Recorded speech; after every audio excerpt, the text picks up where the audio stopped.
자, 그렇다면 어떤 글이 읽히는 글이 될까요? 물론 우리가 한 학기 동안 바로 그 문제에 대해서 이제 끈질기게 물고 늘어지고 다양한 학자들의 그 여러 가지 이론들 뭐 이런 것들도 다 참고를 하고 할 것입니다. 이게 이제 전문적인 일인데요. 그렇다면 이제 조금 그 논문 같은 것도 좀 인용을 해볼까 싶은데요. 그 마이클 로즈라고 하는 사람이 있습니다. 장문 교수이자 장문 학자인데요. 이분이 좋은 글, 다시 말해서 독자들이 많이 읽는, 서로 읽고서 너무나 재밌다, 너무나 유익했다, 이렇게 해서 자발적으로 독자들을 상당히 만족시키는 그런 글과, 그리고 대부분의 사람들이 읽고 나서 재미없다 또는 중도의 읽기를 포기하는 그러한 어떤 두 개의 텍스트를 비교를 했습니다. 그런 종류의 이제 텍스트들이 많겠죠. 예. 그래서 그 각각의 잘 읽히는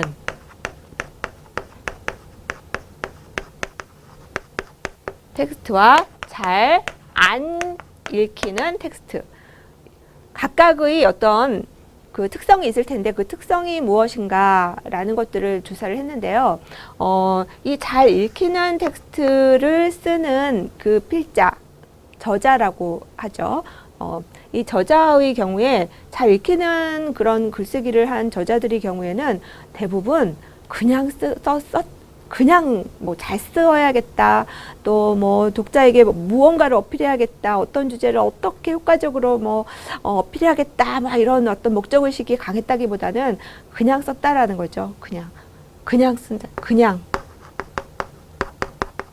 썼다라는, 예, 이 마이클 로즈의 그러한 그 연구에 따르면 대부분의 사람들이 이런 사람들에게 많이 읽히는 텍스트를 쓴 사람들이 했던 말은 그냥 썼대요. 그냥 마음 가는 대로 썼다는 거예요. 이런 대답을 했고, 또 쓰면서 내가 왜 이렇게 글을 못 쓰나 막 이런 생각을 하면서 글을 쓰는 사람들이 굉장히 많았다고 해요. 그리고 글을 쓰면서 내가 지금 쓰는 이게 어법에 맞나?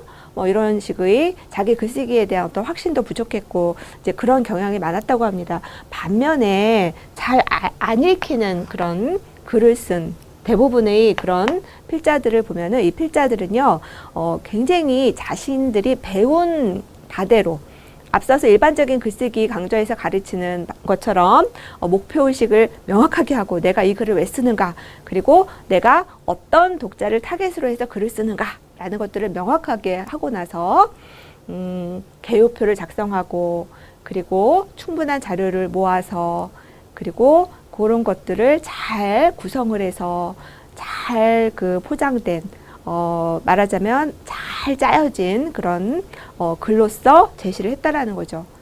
자, 그런데 잘 안 이런 글들이 오히려 독자들에게는 인기가 없었다라는 거예요. 독자들이 이 글에서 뭔가 흠이 있다거나 아니면 이 글이 뭔가 뭐 조금 잘못됐다거나 이래서가 아니라 별로 매력을 느끼지 못했다라는 거죠. 재미없다. 매력을 못 느꼈다라는 거예요. 그래서 자발적인 읽기보다는 이런 책들은 오히려 뭐 교수 과제라든지 교수님이 내주시는 과제라든지 아니면 어쩔 수 없어서 읽어야 되는 그런 텍스트, 그러한 책, 뭐 이런 형태의 책들이 지배적이었다는 겁니다. 자, 여기서 우리가 전문적인 일로서의 글쓰기라고 하는 것은 독자가 어떤 이유나 목적 때문에 억지로 읽는 것이 아니라 누가 시키지 않아도 자기가 읽고 싶어서 자발적으로 읽는 그러한 글쓰기야말로 전문적인 일로서의 글쓰기라고 얘기할 수 있다라고 말씀을 드렸습니다. 자, 그렇다면 마이클 로즈의 이러한 그 통계에 의하면 굉장히 아이러니하죠, 여러분. 정말 아이러니합니다. 자, 잘 읽히는 그런 텍스트는 그냥 썼다라고 하는데, 오히려 굉장히 훈련된 그런 글들은 잘 안 읽혔다라는 얘기인데요. 이거는 우리가 잘 생각해 보면 충분히 이해가 갈 수 있는 부분이기도 해요. 자, 여러분, 아나운서는 굉장히 발음도 좋고, 그리고 아주 정제된 그런 언어로 이야기를 합니다. 같은 내용의 그러한 주제를 가지고 그 똑같은 이야기를 한다고 해봅시다. 아나운서의 정제된 그런 목소리와 언어로 전달하는 거하고 도올 선생님이 나오셔가지고 열정적으로 막 침을 튀기시면서 막 이렇게 얘기하시면 어떤 게 더 여러분은 재밌으십니까? 예. 저라면 도올 선생님의 글이 훨씬 더 생생하고 에너지가 넘치고 훨씬 더 정말 그 아주 생생한 그 선생님의 그 열정 그리고 에너지, 생동감 막 이런 것들 때문에 훨씬 재밌게 느껴질 것 같아요. 오히려 그 아나운서의 글은 뭔가 좀 무개성적이고 뭔가 좀 획일화된 그런 느낌이 들 것 같습니다. 다시 말해서 글이라고 하는 것은 이런 어떤 감각이 있어야 된다는 거예요. 감각. 그 글만이 줄 수 있는 감각. 이것을 이제 개성이라고도 하고 또는 이것을 문체라고 합니다. 문체. 자, 여러분, 문체는 조금 이제 다른데요. 요거를 여러분들이 뭐 굳이 뭐 구분 안 하셔도 되긴 하는데 보통 이 문체는 이제 스타일이라고 하고요. 요거는 보통 이제 뭐 피규어라고 해서 좀 구분을 하기도 하는데요. 보통 이거를 이제 우리 그냥 그 비전문적인 측면에서는 이제 섞어 쓰기도 하죠. 쉽게 얘기하면 말에도 어투가 있잖아요. 말하는 어투. 어떤 사람은 조곤조곤 말하고 그리고 도올 선생님 같은 경우에는 막 톤이 높아져요. 그죠? 그래서 막 되게 열정적으로 말씀을 하시고 이런 말하는 톤에 따라서 뭐 이렇게 그 이야기를 듣는 사람에 따라서 뭐 이렇게 집중을 하기도 하고 또 어떤 사람은 말을 하는데 그 톤이 너무 단조롭고 이래서 그 좋은 내용임에도 불구하고 집중하기가 힘들다거나 이런 경우도 상당히 많습니다. 다시 말해서 이 스타일이라고 하는 것은 사실 아리스토텔레스 시대부터 굉장히 중요하게 다뤘던 설득술 중에 하나인데요. 스타일이 좋으면 일단 설득이 된다라는 거죠. 우리가 미문, 아름다운 문체 만으로도 충분히 그 문체를 즐기기 위해서 그 미적인 그 문체의 매력만으로도 충분히 자발적으로 그 책을 읽게끔 하는 그 글을 읽게끔 하는 그러한 텍스트의 매력이 있는데요. 다시 말해서 어떤 글의 감각이 굉장히 중요하다라는 거예요. 글의 감각. 근데 이 글의 감각이라는 것은 어떻게 나옵니까, 여러분? 인위적으로 막 꾸며서 나오나요? 이번에 대선 그 토론회 때 여러분 그 모 후보가 그 본인의 목소리를 조금 바꿔서 조금 더 그 효과적이라고 하는 그런 목소리를 내려고 시도를 하다가 실패한 케이스가 있었죠. 이거는 비단 뭐 우리나라뿐만 아니라 많은 그 선거철마다 많은 후보들이 그 이미지 메이킹을 받으면서 그런 전문가들의 조언에 따라서 자신들의 있는 그대로의 모습보다는 자신들의 약점을 보완해서 그렇게 좀 더 이상적인 모습을 보여주려고 합니다. 근데 그런 경우가 성공하는 케이스가 그렇게 많지 않다라는 거예요. 오히려 자신의 약점을 그냥 그대로 전시함으로써 자신의 약점을 그냥 드러내는 차원에서 그치는 것이 아니라 자신의 약점을 나 이런 사람이요 라고 적극적으로 전시함으로써 오히려 그런 것들이 약점이 아니라 그 사람의 어떤 개성, 강한 그 사람의 어떤 감각, 이런 감수성 이런 것들로 다가올 수 있다라는 것입니다. 그래서 도올 선생님은 사실은 좋은 그 합법 이론의 측면에서 봤을 때는 좋은 화자는 아니에요. 그런데도 가장 인기 있는 그런 강사 중에 한 분이시죠. 그 특강을 하실 때도 도올 선생님의 강의는 항상 그 많은 사람들 시청률도 높고 굉장히 많은 팬들을 확보하고 있습니다. 그런 것들이 무엇을 의미하느냐.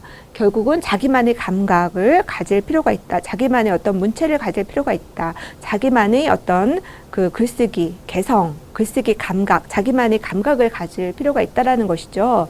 이것이 바로 아마추어, 일상적인 글쓰기와 전략적 글쓰기를 구분해주는 굉장히 중요한 부분이라고 할 수 있습니다. 자기만이 어떤 그러한 감각을 갖는다라는 것은 굉장히 중요한 포인트라고 할 수가 있는 것이죠. 같은 이야기를 한다 하더라도 그것을 어떻게 이야기하느냐, 자신만의 어떤 감수성을 가지고 어떠한 글쓰기 감각을 통해서 독자와 인간적으로 소통하는 그런 수준까지 갈 수 있느냐라는 것이 사실 굉장히 중요한 관건이라고 할 수 있습니다. 이런 점들이 사실은 그 마이크 로주가 그냥 썼다라는 것은 바로 그냥 자기 감각대로 내키는 대로 자기 꼴리는 대로 썼다는 얘기거든요. 예, 꼴린다라는 말을 써서 좀 죄송한데요. 그러니까 자기가 그냥 마음 가는 대로 썼다라는 얘기입니다. 그게 이제 자연스럽게 자기 자신을 드러내고 자기 자신을 전시하고 자신을 노출시키는 그러한 글쓰기가 된 것이죠. 그리고 그런 글쓰기는요, 일단 글 쓰는 사람의 입장에서, 그리고 우리가 전문적인 그런 저자로 발돋움하기 위해서 굉장히 중요한 포인트입니다. 왜 그런가 하면 우리가 그냥 써야지 뭔가 배워서 노력해서 뭔가를 이루려고 하면요, 이 글쓰기가 노동이 돼 버려요. 근데 글을 잘 쓰기 위한 방법은요, 이미 여러분 알고 계세요. 오늘 이 자리에 많은 분들이 보다 더 글을 잘 쓰고 싶은 그런 욕망으로 여기 앉아 계시지만 사실 정답을 다 알고 있습니다. 자, 그 유시민 씨도 어떻게 하면 글을 잘 쓸 것인가 글쓰기 특강에서 말씀하셨고, 또 그 이외에 수많은 그러한 강사들이 항상 얘기했던 거, 그리고 고전에도 나와 있는 거, 그게 뭡니까?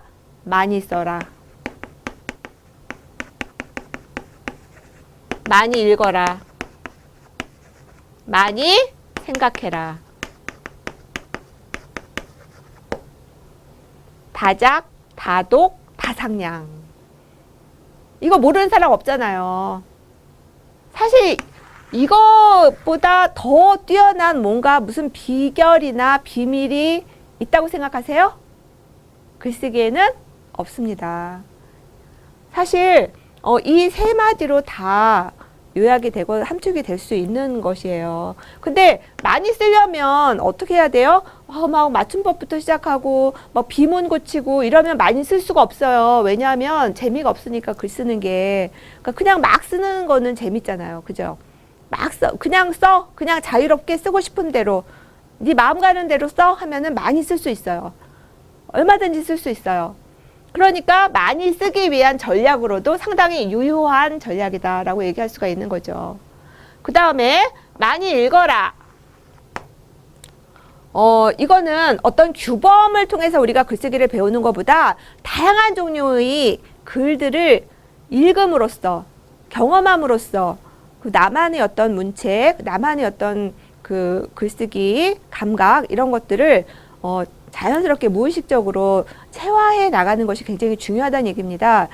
여러분, 최고의 독자는 작가예요. 글을 써본 사람은 글을 잘 읽습니다. 그리고 많이 읽은 사람은 글을 또 잘 써요. 그래서 우리가 다양한 종류의 책을 정말 깊이 있게, 정독이라고 하죠. 그냥 대충 줄거리만 훑어보는 것이 아니라 깊이 있게 꼼꼼하게 읽는 그러한 습관을 갖는 것은 전략적 글쓰기에 있어서 굉장히 중요한 부분입니다. 많이 쓰는 것만큼 중요한 게 뭔가 하면요, 많이 읽으라는 건데요. 여기서 많이 읽으라는 얘기는요, 책을 100권, 200권 이런 식으로 권수를 많이 읽으라는 이야기가 아니라요, 책을 꼼꼼하게 많이 읽어라. 읽는 그 시간, 그러니까 어떤 그 빈도, 하루 우리 정해진 그 24시간 동안 책을 읽는 시간에 대해서 그만큼 좀 많이 투자를 하라라는 그런 이야기고요. 그리고 독서 방법도 여러 가지가 있을 수 있지만 가장 효과적인, 글쓰기에서 가장 효과적인 방법은 꼼꼼하게 읽는 정독입니다.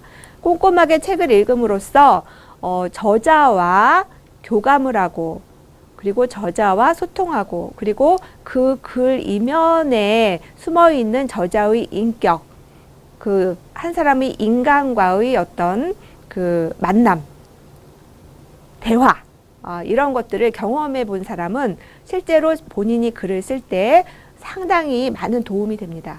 그리고 그런 가운데에서 자기만의 글쓰기 감각이 길러지게 되는 것이죠. 그리고 또 많이 읽다 보면요, 어떻게 써야 될 것인가에 대한 자기만의 그런 노하우 같은 것도 생기게 되는 것이죠. 예를 들어서 이런 거예요. 김치찌개를 10번 끓여본 사람하고 김치찌개를 100번 끓여본 사람하고 누가 더 김치찌개에 대한 노하우가 생길까요? 예, 아무래도 많이 끓이면서 그만큼 절차적으로 그때그때 배우는 것이 많아지겠죠. 다양한 종류의 글들을 많이 읽어본 사람일수록 자기만의 어떤 노하우, 자기만의 어떤 스타일, 자기만의 그러한 문체를 가져나갈 수 있는 전문적인 작가로 발돋움할 수 있는 그런 가능성이 크다라고 얘기할 수가 있는 것이죠. 자, 그 다음에 많이 생각하라 라는 건데요. 많이 생각하라. 참 어렵게 느껴질 수도 있는 것입니다.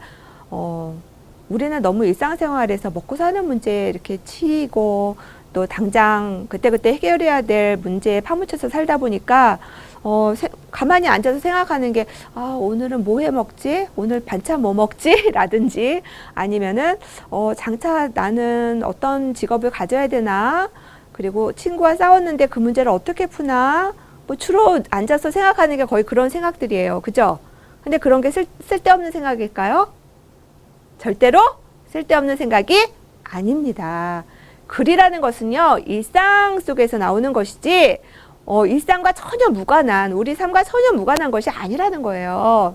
자, 오늘 무엇을 먹을까? 라는 것 속에서도 얼마든지 우리는 충분히 깊이 있는 사고를 할 수가 있습니다. 무엇을 먹을 것인가? 뿐만 아니라 오늘 친구와 이렇게 조금 트러블이 생겼는데 이런 문제를 어떻게 해결할 것인가 라는 것에 있어서도 우리가 그냥 아우 머리 아파 다음에 생각하지 이렇게 그냥 문제가 있는데 일상생활에서 그런 문제가 있는데 그것을 사소하게 생각하고 그냥 넘겨버리는 것이 아니라 그 문제를 깊이 파고들다 보면 그것이 바로 철학이 되고 정치가 되고 그런 것이죠. 무엇을 먹을 것인가 라는 것 속에서도 사실은 정치가 숨어 있어요. 무엇을 먹을 것인가 미시정치학이라고 하죠. 예, 그 브리드라고 하는 사람은 그 계급이나 계층에 따라서 그 좋아하는 음식의 취향이라든지 뭐 이런 것들이 계급에 따라서 달라진다라고 이야기를 하고 그 사람이 무엇을 욕망하느냐가 그 사람이 무엇을 소비하느냐라는 것 속에 그대로 담겨 있다라고 해요. 그래서 장 보는 방식이라든지 무엇을 먹느냐 그리고 어떤 프로그램을 선호하느냐라는 것 속에서 그 사람의 정치적인 성향이 그대로 드러나기도 하고 또 그러한 것이 또 이렇게 표현되기도 하고 그렇다는 것이죠. 이처럼 우리가 생각하는 것은 일상생활 속에서 우리가 너무나 이렇게 사소한 생각들과 글이 어떻게 연결될까라고 생각할지 모르지만 사실은 글이라는 것은 이렇게 아주 사소한 것 속에서 우리가 심각하게 생각하지만 보통은 사소해서 그냥 치부해버리는 그런 것들 속에 사실은 아주 중요한 글감이 그리고 우리가 써야 될 그러한 글의 내용이 담겨져 있는 것이죠.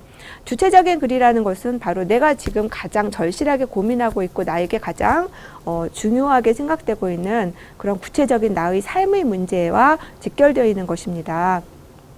내가 무엇을 이제 4차 산업시대라고 하는데 4차 산업혁명의 시대라고 하는데 앞으로 무엇을 먹고 살 것인가 이거는 내 앞가림과 관련된 아주 사적인 문제라고 생각하실지 모르지만 그런 문제를 깊이 생각하다 보면 이제 그 4차 산업이라고 하는 것 4차 산업혁명의 시대라는 것이 무엇인가에 대해서 좀 더 공부를 하게 되고 그리고 거기에 대한 자기 관점을 갖게 되고 그리고 그 안에서 자신이 무엇을 해나가야 될 것인가에 대한 자신의 어떤 진로 같은 것도 생각하게 될 것이고 그리고 자기가 향후 하고자 하는 일이 그 미래 사회에 4차 산업의 시대에 어떤 그 가치와 의미를 가질 것인가 라는 것까지도 나아가게 되는 것이죠. 그래서 이렇게 일상적이고 굉장히 개인적인 것에서 출발하는 거예요. 그리고 나서 요것이 이런 것을 깊이 생각하다 보면 이것이 어떻게 가나 하면은 이것이 상당히 공적이고 그리고 사회적이고 거시적인 그러니까 나보다 훨씬 더 큰 그런 세계에 대한 탐구와 고민으로까지 필연적으로 나아갈 수밖에 없는 거예요. 그래서 좋은 글들을 보면 여러분 가만히 보세요. 굉장히 사적인 얘기를 하고 있는데 다 읽고 나면 뭔가 그 시대 또는 그가 살았던 그 사회를 그대로 보여주고 있고 그 사회가 안고 있는 어떤 문제점이나 모순에 대해서 그 한 개인이 그것에 대해서 어떻게 대응하고 대처해 나가고자 했는가라는 것들을 보여주는 그런 방식이죠.